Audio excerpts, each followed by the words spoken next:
ఈరోజు వచ్చేసి మనం మెదక్ డిస్ట్రిక్ట్ ఏడుపాయల వనదుర్గ టెంపుల్ దగ్గర ఉన్నాము. మనం చూస్తున్నాం కదా, ఈ నది 7 పాయలుగా చీలిపోయింది. ఇది ఒకసారి బ్యాక్ కెమెరాతో చూపిస్తా.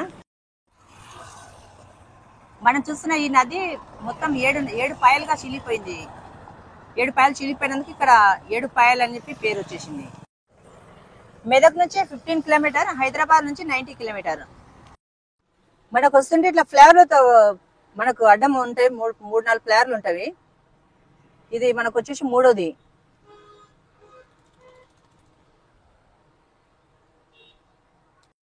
ఈ దూరం నుంచి మొత్తం ఏడుపాయల జాతర దగ్గర ఉన్న మొత్తం గుడారాలు, ఇండ్లు, బిల్డింగ్లు, ఊరు.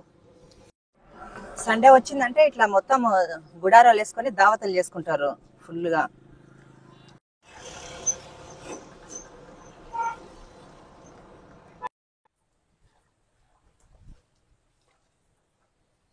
ఈ నదిలో చేపలు పట్టే వాళ్ళు వీళ్ళు చేపలు పట్టుకుంటూ వెళ్తున్నారు.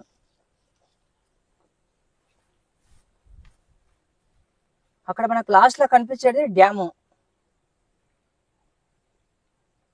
ఆ పైనుంచి నీళ్లు దుంకుతున్నాయి. మనం దూరం ఉన్నాము, దగ్గరికి వెళ్తే క్లియర్ కనిపించేది.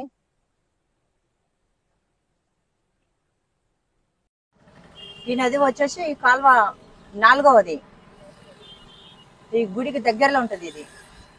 దీని తర్వాత ఇంకొకటి ఉంటది. వెహికల్స్ ఇక్కడి వరకే లాస్ట్. ఇది తర్వాత అలౌడ్ లేకుంటది వెహికల్స్ కి. ఇక్కడ బోర్డులు అడ్డం పెట్టేస్తారు. ఏమన్నా ఇక్కడ నాపి ఇక్కడ ఓన్లీ మనుషులు మాత్రం నడుచుకుంటూ వెళ్ళాలి. చేపలు పడుతుండ్రు నదిలో.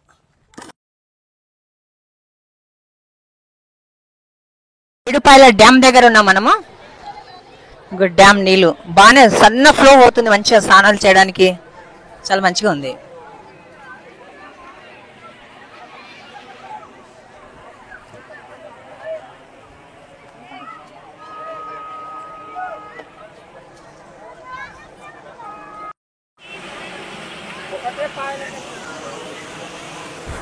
ఒక్క తలుపు మాత్రం ఓపెన్ చేసిండు. ఒక్కటే తలుపులకే వస్తుంది.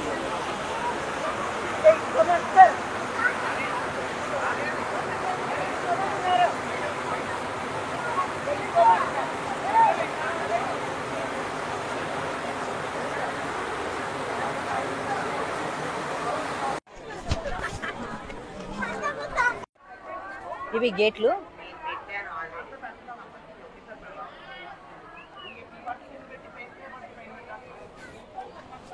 ఇక్కడ స్టోరేజ్ చేసి ఓవర్ఫ్లో వాటర్ బయటికి వెళ్ళిపోతాయి సన్న ధారగా.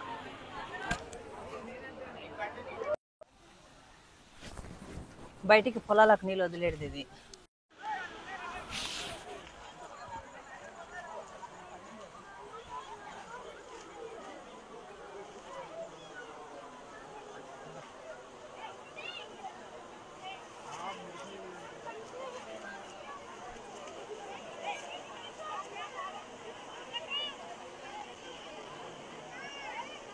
ఎవరైనా ఒక సండే చూసుకొని మంచి ప్రోగ్రామ్ ఒక రోజు పెట్టుకుంటే ఇదంతా చూడడానికి చాలా పెద్ద ఉంది. ఒకరోజు అయితే చాలా మంచిగా ఎంజాయ్ చేయొచ్చు ఇక్కడ. ఇవన్నీ ఈ సైడ్ మొత్తం కొండలు. అందులో అక్కడ కొండల చెట్ల కిందనే అన్నం వండుకొని ఒకరోజు మొత్తం ఇక్కడ టెంట్ వేసుకొని ఇక్కడ అంతా గుడి దగ్గర దర్శనం చేసుకొని ఇక్కడికి వెళ్ళి గడపచ్చు సాయంత్రం వరకు.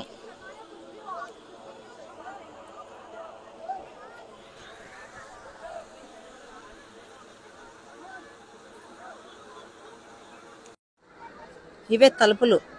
మనం నీళ్ళు ఓవర్ఫ్లో ఎక్కువైనప్పుడు తలుపులు తెరిచేటి గేట్లు, పై భాగం గేట్లకు.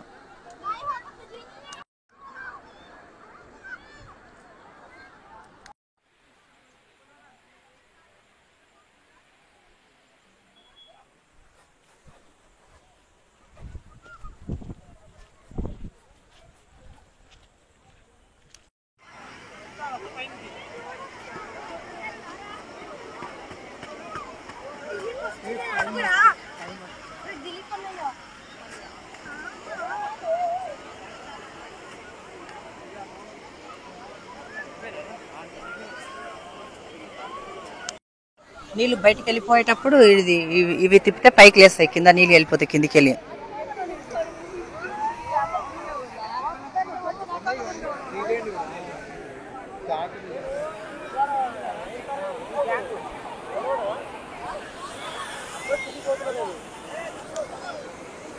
డ్యామ్ పైభాగం మొత్తం రౌండ్గా ఉంది.